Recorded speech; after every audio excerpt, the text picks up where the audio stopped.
here at the CCA workbench, and we had to zip it like a zip. Yeah. And you know what?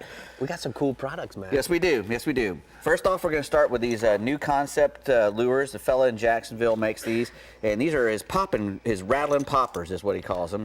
He loves rattlers, and he puts rattles on everything. But these are really nice poppers. You know, a lot of the fellas you hear him talking about how they catch a lot of things under a popping cork. Well, these are the new ones from New Concept Lures. He makes 3 different sizes there. You got a 2-inch. That's 3/8 ounce, a 2.5-inch, that's 3/4 ounce, and a 4, the Big Daddy, the Mongo, with his 1.25 ounce. And you can cast that thing a mile. Look at the size of the weight. Big weight on there. It's one of the it's one of the problems you have with a popping cork. Sometimes you can't make really long casts with them. Yeah. These things will cast like a bullet. And also he makes these little no-brainers. And he says when you combine these the popping corks with a little no-brainer, the little no-brainer has a little weight right on the shank of a circle hook. That thing goes down, it's going to be a brute. You're going to hook. What I really like about this? How about this in yellowtail fishing with a mahua on there? Anything, yeah, a little glass minnow or mahara, and they're also good. You put a shrimp or a crab underneath that popping cork. You can catch tarpon. You can catch just about everything. The permit on the wrecks. Exactly. Good job, guys. New Concept Lures. Good job.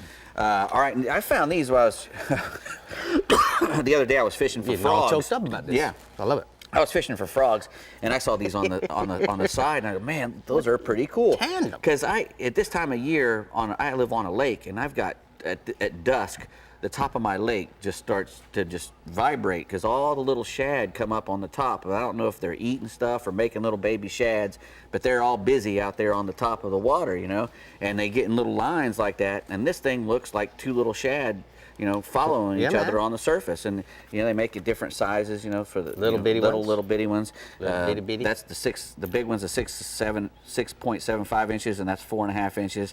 9 different color patterns. They even make one that looks like a snake, that does a snake motion. And, that'd be good in the Everglades, because I heard a rumor they got a snake problem down there. Yeah, well, bass love to eat snakes, and they'll eat that. Those are lunker hunts, by the way. Lunker Hunt Leap. If you go to lunkerhunt.com, you can find them.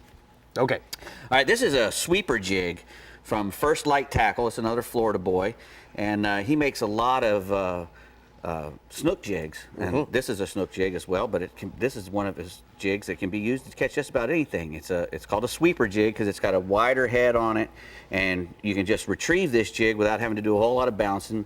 It'll still swim pretty good because of that wide head. It won't get caught in the rocks as much as a regular bucktail. And he puts really nice hooks on them, Mustad 8/0 forged, an extra flare. It's good put for your live bait without exactly. If you wanted to put a bait on there, it's good for tarpon snappers. He makes a 1.5, a 2, and a 3 ounce. He makes as big as you want to get them. Too. And obviously we got the bucktail white kind, but obviously it's not bucktail, but the point is white. Right, and he gets a really nice long flare on there. I like it. Yeah, really good stuff from First Light. Well thought out. Yeah, he's from Fort Pierce, that fellow. Okay. All right, we got. Last but not least, we got some Fish Monkey gloves. Now, my good buddy Charles Perry, he helps these guys design these. He's probably one of the best wiremen in the world. He came with me to a ton of marlin universities to teach people how to wire fish.